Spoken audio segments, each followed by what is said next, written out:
Palavra da Verdade, com Hernandes Dias Lopes. Meus irmãos, nós vamos abrir a Palavra de Deus no Evangelho de Cristo, conforme o relato de Mateus, capítulo 24. Mateus, capítulo 24.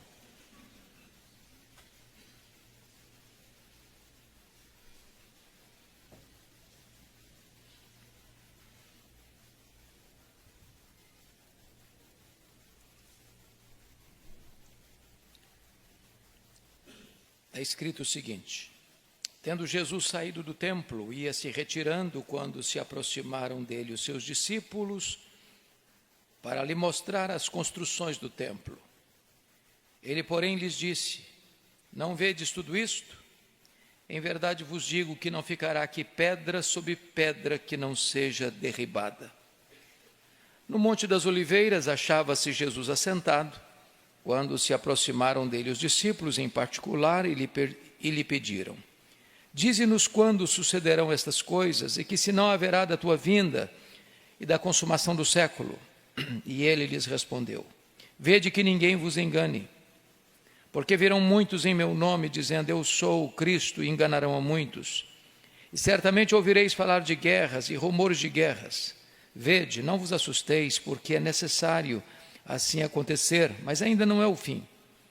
Porquanto se levantará nação contra nação, reino contra reino, e haverá fomes e terremotos em vários lugares. Porém, tudo isto é o princípio das dores. Então sereis atribulados e vos matarão. Sereis odiados de todas as nações por causa do meu nome. Nesse tempo, muitos hão de escandalizar, trair e odiar uns aos outros. Levantar-se-ão muitos falsos profetas e enganarão a muitos. E por se multiplicar a iniquidade, o amor se esfriará de quase todos. Aquele, porém, que perseverar até o fim, esse será salvo. E será pregado este evangelho do reino por todo o mundo, para testemunho a todas as nações, então virá o fim. Quando, pois, virdes o abominável da desolação, de que falou o profeta Daniel, no lugar santo, quem lhe entenda, então os que estiverem na Judéia fujam para os montes. Quem estiver sobre o eirado não desça a tirar de casa alguma coisa.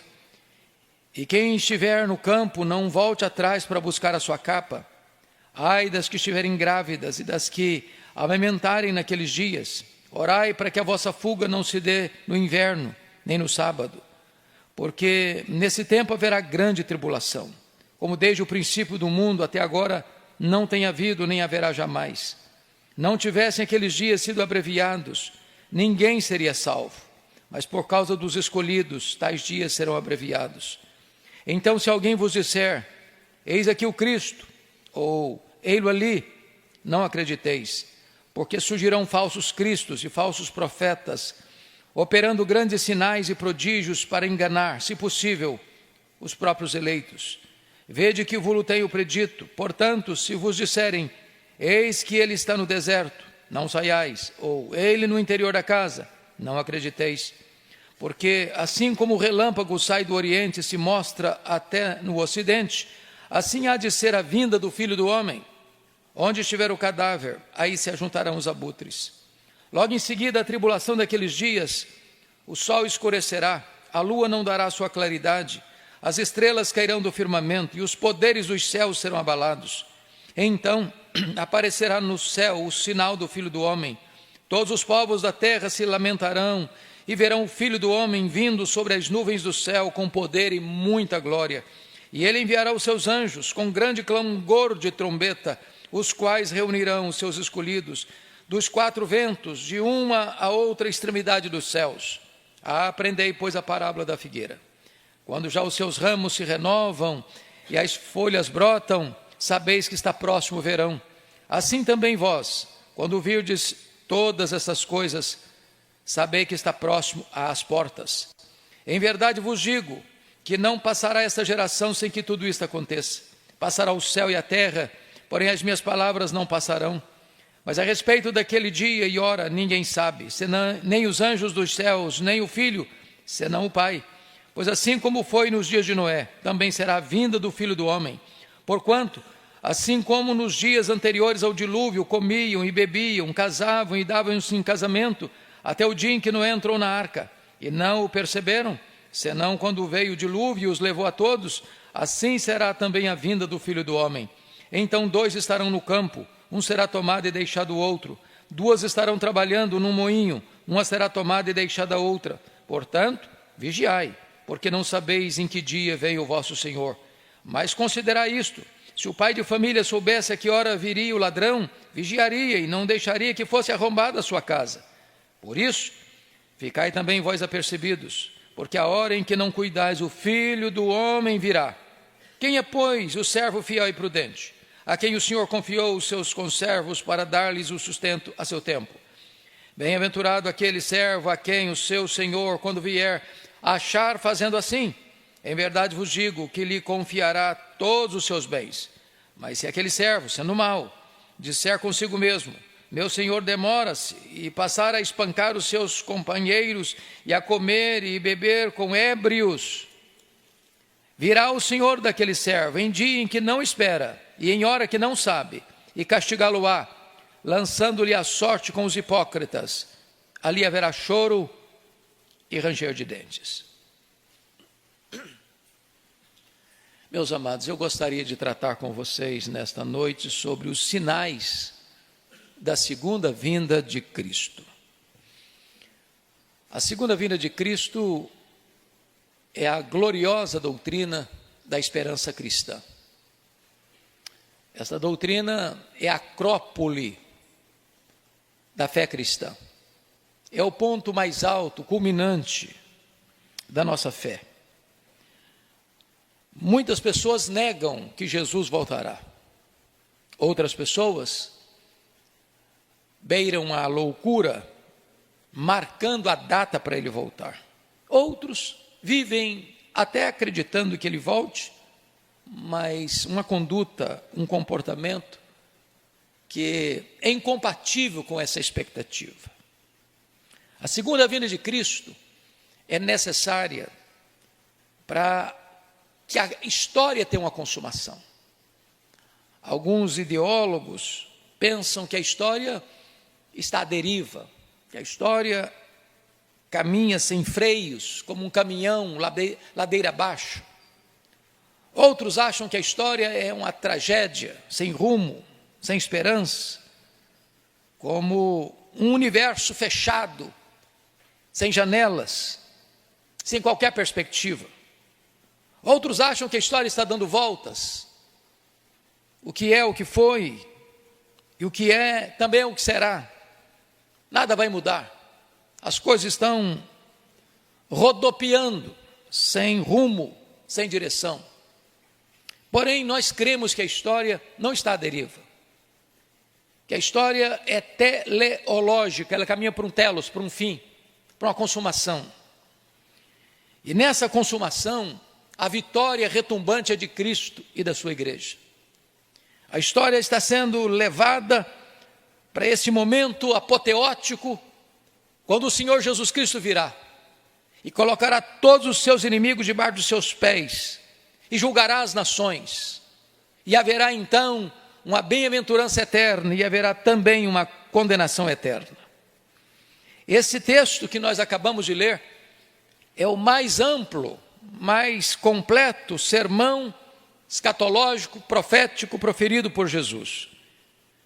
E o contexto está claro nos versos 1 e 2.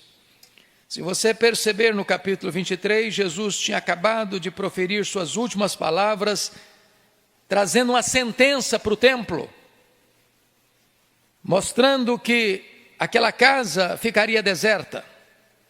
E Jesus então sai do templo para nunca mais voltar nele. Jesus se retira. Está escrito no verso 1, tendo Jesus saído do templo, ia se retirando. Quando os discípulos dele chegam para ele com muita admiração, empolgados com a beleza, com a grandeza, com a magnificência daquele palácio religioso, dizem para Jesus: veja, que construções! O que está acontecendo aqui? Se você perceber, os discípulos de Jesus são todos galileus, exceto Judas Iscariotes. E eles vinham a Jerusalém periodicamente no tempo das festas. O templo de Jerusalém era o maior palácio religioso praticamente do mundo. Vocês sabem que Herodes, o Grande, que começa a ampliar e a embelezar esse templo, esse palácio de mármore branco, bordejado de ouro, era um dos edifícios mais belos do mundo.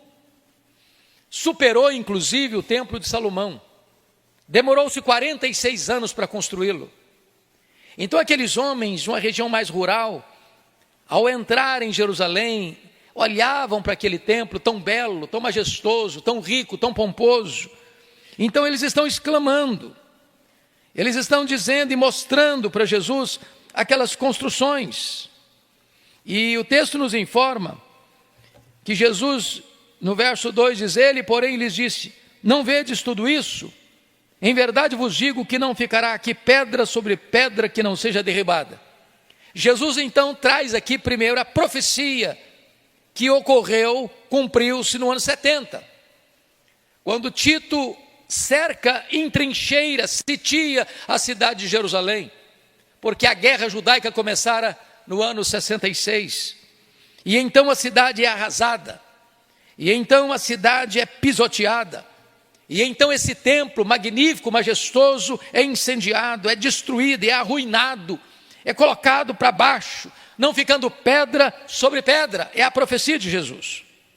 Agora vejam vocês que os discípulos agora, no verso 3, diz que no Monte das Oliveiras, entenda que Monte das Oliveiras está de frente para o templo. Ele é a entrada de Jerusalém. Quando você entra em Jerusalém pelo Monte das Oliveiras, a primeira construção que você via era o templo.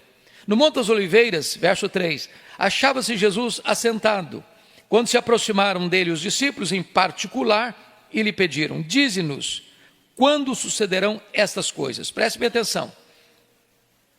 E que sinal haverá da tua vinda e da consumação do século? Portanto, eles estão falando de duas coisas. Quando eles dizem quando sucederão essas coisas, estão se referindo à destruição do templo.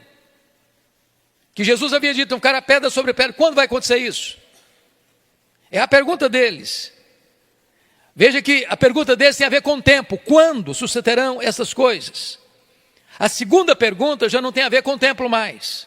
A segunda pergunta é: e que sinal haverá da tua vinda e da consumação do século? Nós entendemos que a Bíblia mostra que a segunda vinda e a consumação do século dar-se-á no mesmo momento. Então, são duas perguntas: quando vai ser destruído o templo? E que sinal haverá da tua vinda? Como é que nós podemos saber? E é desta maneira, meus amados irmãos, que eu gostaria de então, olhando a resposta de Jesus, tratar com vocês hoje sobre os sinais da segunda vinda de Cristo. Então, vamos olhar esses sinais dentro de algumas categorias. Primeiro, sinais que mostram a graça. Veja comigo o verso 14. E será pregado este evangelho do reino por todo o mundo, para testemunha a todas as nações, então virá o fim. Quando Jesus ressuscitou e antes de ir assunto aos céus, ele deu aos seus discípulos a grande comissão. E na grande comissão, a igreja deve ir por todo o mundo, pregando o evangelho a toda criatura, fazendo discípulos de todas as nações. E agora o Senhor Jesus está mostrando que, antes dele voltar, este evangelho do reino deve ser pregado por todo o mundo. E está escrito, para testemunha a todas as nações, entendendo nações aqui como etnias. Meus amados, no primeiro século, a igreja avançou em poucas décadas de Jerusalém a Roma. E Paulo plantou igrejas nas mais diversas províncias do império. O mundo inteiro tomou conhecimento do evangelho. Porém, cada geração precisa ganhar a sua geração. Nós não podemos ganhar a geração que passou, essa já passou. Nós não podemos ganhar a geração que virá, essa não veio ainda. Então toda geração precisa comprometer-se em ganhar a sua geração. Porém, amados, embora nós tenhamos visto a expansão do evangelho no primeiro século, e em todos os séculos Deus tem levantado pessoas, os remanescentes, os pregadores, os missionários, nós vimos recrudescer bem no começo, no final do século XVII, começo do século XVIII, as missões modernas. O mundo sendo evangelizado. Mas hoje, nós entendemos que Deus nos deu a mais ampla, a mais eloquente estratégia para alcançarmos o mundo, que são as mídias sociais. Você nota que você tem o livro, ele é limitado a uma geografia. O rádio é limitado a uma região. A televisão ela é limitada a um país. Mas as redes sociais alcançam o mundo inteiro. Nós estamos reunidos aqui nesse templo. Tem mais pessoas conectadas conosco na internet do que gente aqui dentro. Nós não sabemos quantas pessoas são, de onde essas pessoas são, mas elas podem estar no mundo inteiro. Nós temos janelas para o mundo. E eu não tenho dúvidas, meus irmãos, de que nós estamos hoje diante do cumprimento dessa profecia. Porque as mídias sociais estão alcançando as nações. Fizemos um levantamento recentemente lá na igreja de Pinheiros. Constatamos que as mensagens estão chegando a 100 nações diferentes. Era inimaginável isso há algum tempo. Você pensava em pregar para a sua igreja, para a sua congregação. Hoje você prega para o mundo.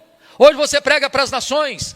Hoje você tem janelas abertas para o mundo e este evangelho do reino está sendo pregado, acelerando o processo, apressando o dia da volta do Senhor Jesus. Mas em segundo lugar, vejamos sinais que indicam oposição a Deus. Olha comigo aí o versículo 9, por favor, 9 e 10. Então sereis atribulados e vos matarão. Sereis odiados de todas as nações por causa do meu nome. Nesse tempo muitos vão se escandalizar, trair e odiar uns aos outros. Agora olha os versos 21 e 22. Porque nesse tempo haverá grande tribulação, como desde o princípio do mundo até agora não tem havido, nem haverá jamais. Não tivessem aqueles dias sido abreviados, ninguém seria salvo, mas por causa dos escolhidos, tais dias serão abreviados. Então aqui é a grande tribulação, é a perseguição religiosa. A igreja é perseguida, não porque pratica crimes, ela é perseguida por causa do nome de Jesus. O mundo sempre odiou Jesus. O mundo nunca foi parceiro da igreja, porque a igreja é o corpo de Cristo. Então, o que é muito importante você entender como sinal da segunda vinda, é que na medida que os anos vão passando, você se lembra que no primeiro século, os imperadores romanos de Nero, quando o incêndio de Roma ocorreu em 17 de julho do ano 64, até chegar o período em que a paz foi estabelecida, milhões de cristãos, milhares e milhares de cristãos foram mortos. Mortos crucificados, mortos queimados, mortos jogados das arenas. Mas se você olhar agora, mais recentemente, foi no século XX que aconteceu o maior número de cristãos assassinados.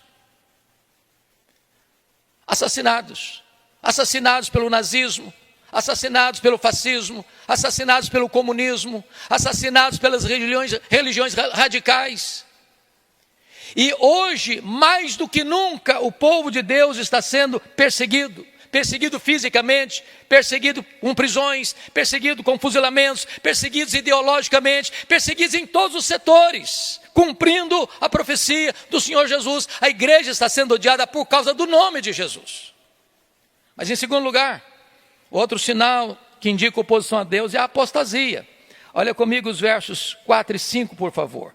E ele lhes respondeu: vede que ninguém vos engane, porque virão muitos em meu nome, dizendo eu sou Cristo, e enganarão a muitos. Se você perceber do verso 24, porque surgirão falsos cristos e falsos profetas, operando grandes sinais e prodígios para enganar, se possível, os próprios eleitos. E o que você tem visto no mapa religioso do mundo? Surgem 5 novas religiões por dia hoje. Você tem religiões milenares, que se afastaram da verdade. Hoje você tem, por exemplo, o islamismo, que é a maior religião numérica do mundo, ultrapassando o catolicismo romano. Você tem religiões seculares, budismo, shintoísmo, hinduísmo e tantas outras. Mas hoje você tem seitas e mais seitas que vão surgindo a cada momento, cada uma com as suas doutrinas, cada um com seus ensinamentos, fugindo completamente ou parcialmente, que torna-se a mesma coisa, ou talvez até mais sedutor e mais perigoso, afastando as pessoas da verdade. E esse panorama do crescimento das falsas doutrinas, de falsos profetas, de falsos mestres, de falsos cristos, de falsas doutrinas, de falsas igrejas, de falsos crentes, é um sinal eloquente da volta do Senhor Jesus Cristo. Mas tem mais. A depravação moral, confira comigo o versículo 12. E por se multiplicar a iniquidade, o amor se esfriará de quase todos. Veja você que a iniquidade, ela não só cresce, ela se multiplica. E o que é o mundo de hoje? Da ditadura do relativismo, onde não há apenas uma tolerância do erro, mas uma promoção dele. E mais, uma inversão de valores. Nas palavras do profeta Isaías, chamam luz de trevas, chamam treva de luz, chamam o doce de amargo, o amargo de doce.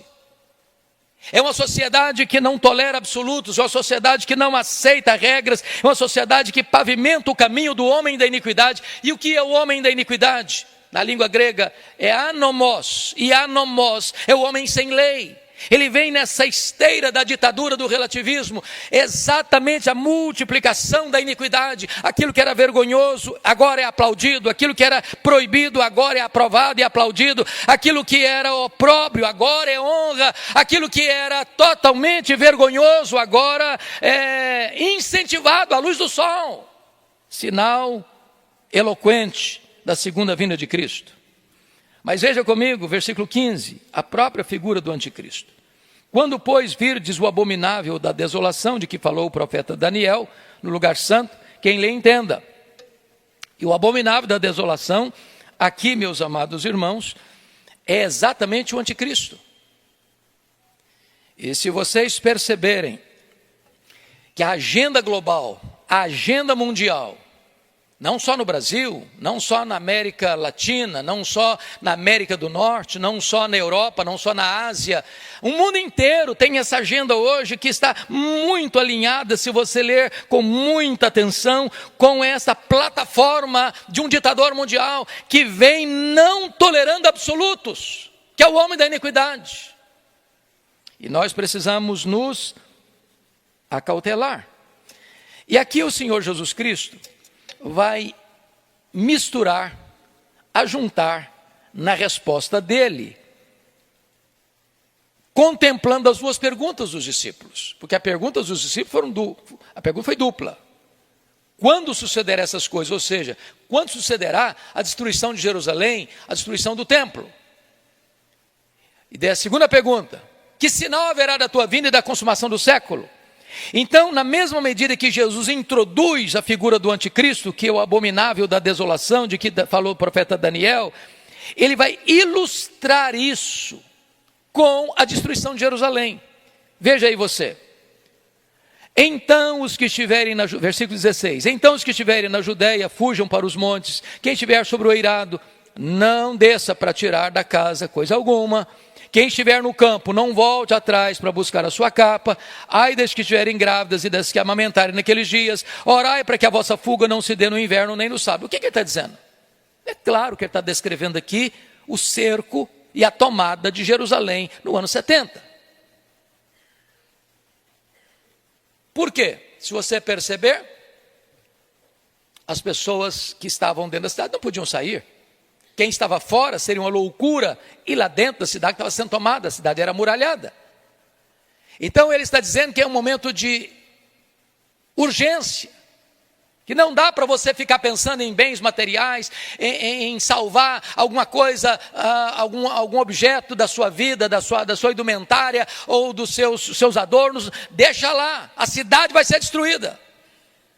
Por que ele diz, vocês devem orar? Ai das que estiverem grávidas, ai das que amamentarem. Orai para que não dê nem no inverno nem no sábado. Porque no inverno, Jerusalém chega abaixo de zero. E na época não tinham as botas tão preparadas para o inverno como você tem hoje. Então você não consegue caminhar rapidamente no inverno naquele período. Uma mulher grávida não consegue correr. Uma mulher que está amamentando não consegue correr. Se você percebeu, quando a Jerusalém foi tomada no ano 70, 3.000 judeus fugiram correndo e conseguiram chegar na fortaleza de Massada, às margens do Mar Morto. Então ele está tratando aqui de duas matérias. Ele está falando, ilustrando aqui com a tomada de Jerusalém, com a chegada do anticristo. Mas agora, vamos ver em terceiro lugar sinais que indicam o juízo divino. Veja você comigo os versos 6 e 7. E certamente ouvireis falar de guerras e rumores de guerras. Não vos assusteis, porque é necessário assim acontecer, mas ainda não é o fim. Porquanto se levantará nação contra nação, reino contra reino, e haverá, e até aqui. Nós estamos falando agora de guerras. O mundo sempre foi manchado de sangue pelas guerras. Desde a primeira guerra que aconteceu dentro de uma casa, dentro de uma família, quando Caim mata Abel. Arnold Toynbee disse que a história da humanidade é a história das guerras. Mas o que importa observar é o recrudescimento, é o crescimento do sinal que aponta para a segunda vinda. E aí você chega no século XX, o apogeu do humanismo, e você encontra duas sangrentas guerras mundiais. 1914, 1918, Primeira Guerra, mais de 30 milhões de pessoas trucidadas. Segunda Guerra, 1939, 1945, mais de 60 milhões de pessoas trucidadas. Aí você encontra o comunismo ateu, 1917, que matou mais de 30 milhões de pessoas. Aí você vai para a China, Mao Tse Tung, mais de 60 milhões de pessoas. E você começa a perceber que as guerras truculentas, sanguinárias, perversas, nunca cessaram. As guerras étnicas, as guerras tribais, as guerras ideológicas, as guerras religiosas. O mundo está completamente balançado pelas guerras e a terra está bêbada de sangue pelas vítimas das guerras. E o Senhor Jesus Cristo alertou-nos de que isso aconteceria, com mais volume, com mais intensidade. Mas notem vocês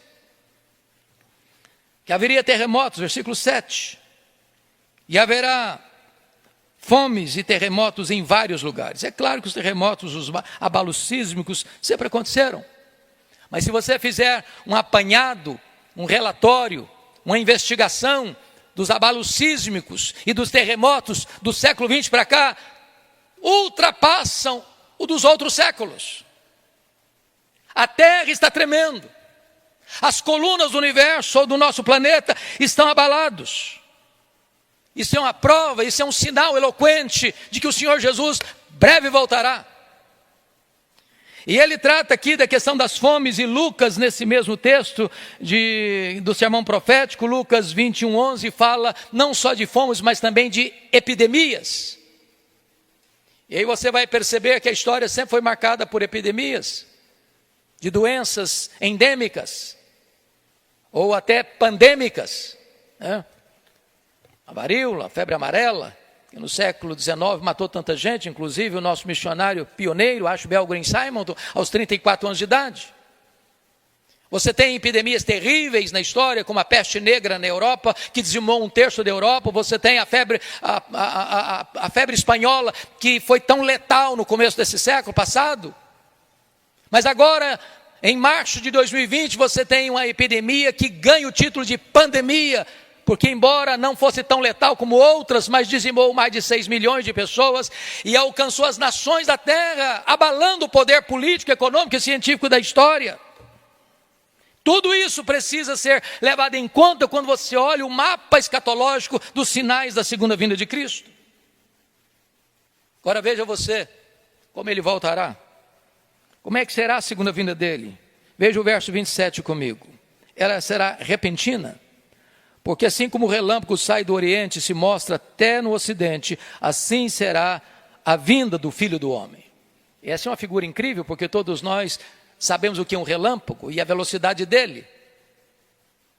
Ele risca os céus, enquanto você olha já passou.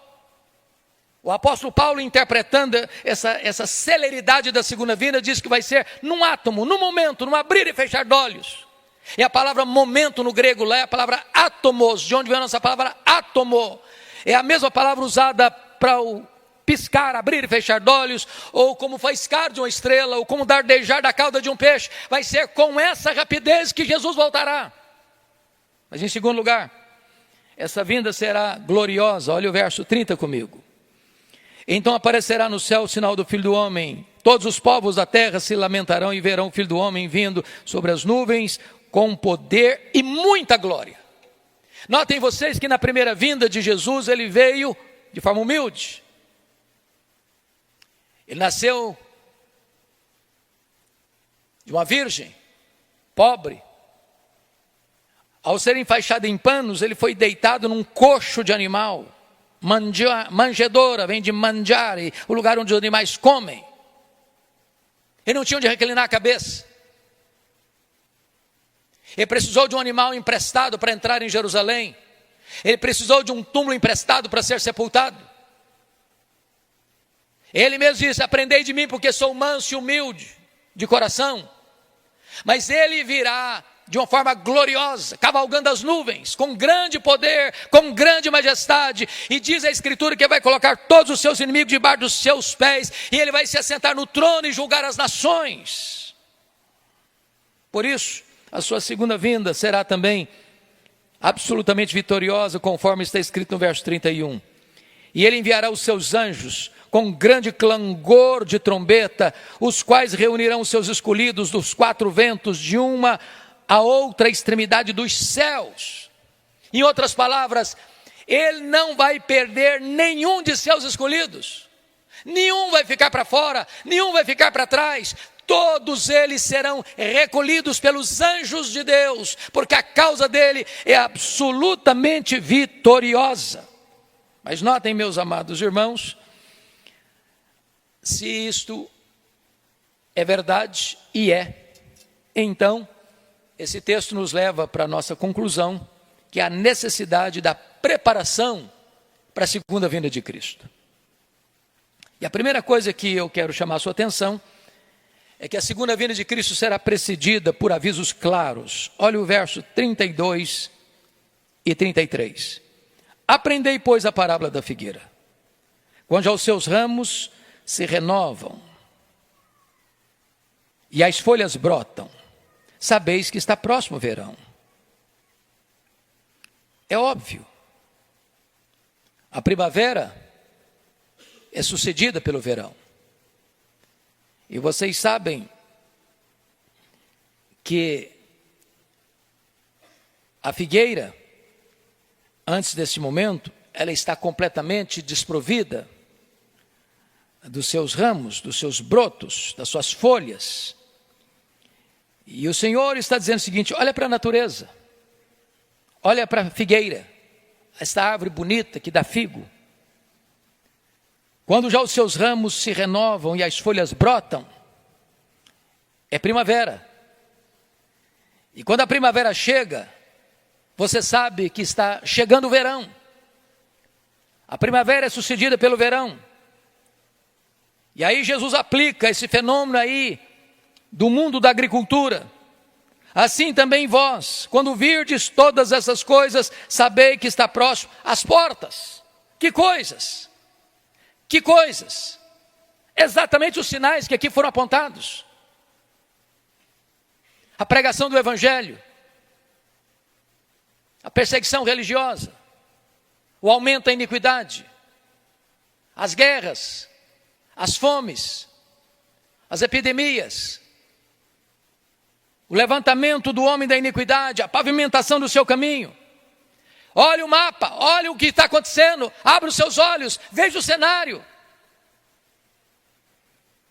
Mas, depois que mostra que ela será precedida por avisos claros, Jesus deixa claro que essa vinda será imprevisível, porque o verso 36 diz assim: mas a respeito daquele dia e hora ninguém sabe, nem os anjos do céu, nem o Filho, senão o Pai. O que Jesus está alertando aqui é que algumas pessoas, com uma espécie de mapa escatológico nas mãos, ousam insensatamente marcar datas. E todos aqueles que marcaram datas para a volta de Jesus caíram em opróbrio, em vergonha, porque não consideraram o alerta de Jesus. Esse dia é da economia do Pai. Esse dia ninguém tem controle sobre ele a não ser o Pai. Ele é imprevisível para nós. Mas mais do que isso, a segunda vinda, além de ser precedida por aviso imprevisível, ela é inesperada. Olha comigo o verso 37 a 39. Pois assim como foi nos dias de Noé, também será a vinda do Filho do Homem. Porquanto assim como nos dias anteriores ao dilúvio comiam e bebiam e casavam e davam-se em casamento até o dia em que Noé entrou na arca e não o perceberam, senão quando veio o dilúvio e os levou a todos, assim também será a vinda do Filho do Homem. Agora notem comigo, meus irmãos, que Noé pregou 120 anos. E ele falou, e ele alertou, e ele avisou, e as pessoas olhavam Noé construindo uma grande arca, sem nunca ter tido um temporal, uma chuva, uma tempestade, parecia loucura. E o texto diz que essas pessoas tocaram a vida, comiam, bebiam, casavam e davam-se em casamento, e eu pergunto a vocês, que mal há nisso? Que pecado há nisso? Comer, beber, casar e dar em casamento? Nenhum mal, nenhum mal.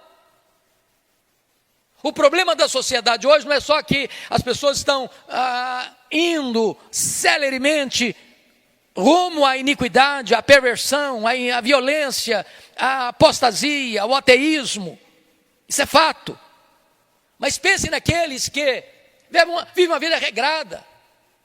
São bons chefes de família, são boas donas de casa, são bons pais, boas mães, bons profissionais, bons trabalhadores, honrados. Pessoas religiosas, pessoas de bem, que estão aí comprando, vendendo, ganhando dinheiro, investindo, casando os filhos, investindo no futuro. Tudo isso é aplaudido, tudo isso é legítimo, tudo isso é lícito, tudo isso é bom. Qual o problema então? O problema é que essa sociedade secularizada faz tudo isso, mas coloca Deus na lateral. Deus não entra na vida delas, Deus não conta para a vida delas. Elas vivem a vida para elas, pensando nelas, não levam em consideração Deus. Assim viveu aquela geração antediluviana, até que veio o dilúvio. E esse dia será repentino. Não dá para preparar de última hora, não tem segunda chamada, não tem segundo tempo. Não tem oportunidade depois que ele voltar. Mas notem vocês que essa segunda vinda, ela será para juízo. Confira comigo os versos 40 e 41, que é um texto muito usado para uma interpretação equivocada do ensino de Jesus. Notem aí versos 40 e 41. Então 2 estarão no campo, um será tomado e deixado o outro. 2 estarão trabalhando num moinho, uma será tomada e deixada a outra. E aí tem a conclusão, portanto vigiai, porque não sabeis em que dia vem o vosso Senhor. As pessoas, via de regra, pegam esse versículo para exemplificar um arrebatamento secreto. Muita gente crê nisso, que a segunda vinda será em 2 turnos, que primeiro vem um arrebatamento secreto, onde nós estamos, por exemplo, nessa congregação aqui, numa suposição que apenas 70% aqui seja gente convertida, e então, aí Jesus arrebata a igreja, e os 70 sobem, e os 30 ficam aqui olhando para o lado, cadê fulano, cadê Beltrano, cadê ciclano? Há um hino muito conhecido, o mercado está vazio, seu trabalho já parou, que retrata essa vertente, esse entendimento. E aí eu imagine você está num avião, a 3.000 metros, e de repente o piloto é crente e é arrebatado e o avião fica desgovernado. Então são cenas de terror que as pessoas ensinam que arrebatamento vai ser secreto, então depois de uma grande tribulação de 7 anos e tal, e aí tem toda a perseguição, o anticristo faz aquela confusão toda, e só depois de 7 anos que Jesus vem visivelmente. A Bíblia não ensina isso. Com todo respeito àqueles que subscrevem essa linha de raciocínio, de interpretação, entendemos que ela não tem qualquer fundamentação nas Escrituras. Aliás, quando a Bíblia fala de arrebatamento, lá em 1 Tessalonicenses 4, 13 a 18, é no contexto da segunda vinda. A segunda vinda é única, ela é pessoal, ela é visível, ela é audível, ela é repentina, ela é inesperada, ela é inescapável, ela é vitoriosa, ela é gloriosa. Quando Jesus voltar, as cortinas da história se fecharão. Quando Jesus voltar, as prudentes entrarão nas bodas e a porta será fechada. Não tem mais segunda chance, não tem mais possibilidade de salvação. Jesus voltou, acabou. A história fecha as suas cortinas, aí é juízo. Ele vem e assenta no trono para julgar as nações. Uns serão levados para a bem-aventurança eterna, outros serão levados para a condenação eterna. Então, quando esse texto diz que uma será tomada e deixada a outra, 2 estarão no campo, um será tomado e deixado o outro, 2 estarão trabalhando no moinho, uma será tomada e deixada a outra, não é no sentido de que um é arrebatado secretamente e o outro fica. Não. Um é levado no sentido de ser recolhido, conforme já foi bem colocado aqui no versículo 31. E enviará os seus anjos com grande clangor de trombetas, os quais reunirão seus escolhidos dos 4 ventos, de uma a outra extremidade dos céus, e o outro será deixado para juízo, para condenação. Porque a ordem é essa. Não existe 2 diferentes ou outras possibilidades, só existem 2.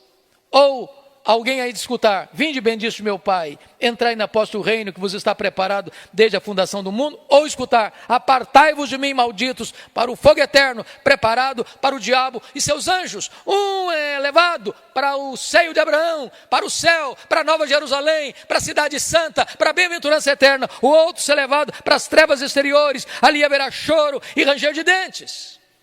É esta a fala do Senhor Jesus sobre o juízo. Por isso, o Senhor termina esse discurso mostrando a necessidade de vigilância. Confira comigo os versos 42 a 44. Portanto, ele está aplicando: vigiai, porque não sabeis em que dia vem o vosso Senhor.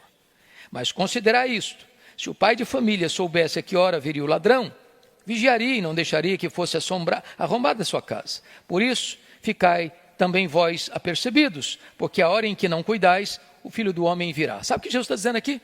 A segunda vinda não será um dia óbvio. Não será. Não é que ele diz: hoje Jesus vai voltar. Os sinais são tão claros que ele vai voltar. Você bota uma roupa branca, sobe para um alto monte, para você ser levantado mesmo. Não vai ser assim não. Vai ser um dia comum. Você vai levantar, levar filho para a escola, pegar filho na escola, você vai levantar, ir para o seu trabalho, voltar do seu trabalho, você vai levantar para passear, para viajar, para conferência, para lazer, você vai levantar, tomar café, talvez até falar mal dos outros, espero que você não faça isso. Essas agendas todas. E ele vem, numa hora que ninguém espera, repentinamente, inescapavelmente. Então vigie. E aí Jesus conclui com a ilustração da parábola do bom servo e do mau servo. O que é o servo fiel e prudente? O Senhor confia a ele os seus conservos, para dar a ele sustento a seu tempo. E aí o Senhor, quando vem, encontra aquele servo fazendo exatamente o que ele devia ter feito mesmo, que foi encarregado para fazer. E porque o servo é fiel, quando ele vem, ele confia mais bens ainda. O Senhor vem trazendo o seu galardão. Ele é o supremo pastor que vem para galardoar seu povo. Você já imaginou o que é o galardão? O que ele preparou para você? De você ter um corpo glorificado, de você não ter mais choro, você não ter mais lágrima, não ter mais dor, não ter mais sofrimento, não ter mais tristeza, não ter mais defeito físico, não ter mais cansaço, não ter mais velhice, não ter mais preocupação, não ter mais ansiedade, não ter mais pecado. Você está para sempre na presença dele. É isso que ele preparou para você. Agora, a outra cena, versículo 48. Mas se aquele servo, sendo mau, disser consigo mesmo: meu senhor demora-se, passar a espancar os seus companheiros e a comer e a beber com ébrios, virá o senhor daquele servo em dia em que não espera e em hora que não sabe, e castigá-lo-á, lançando-lhe a sorte com os hipócritas, e ali haverá choro e ranger de dentes. Então hoje o Senhor Jesus está dizendo para você uma coisa: você vai ter que fazer uma escolha, uma opção, tomar uma decisão. Que tipo de servo você é? Servo leal, prudente,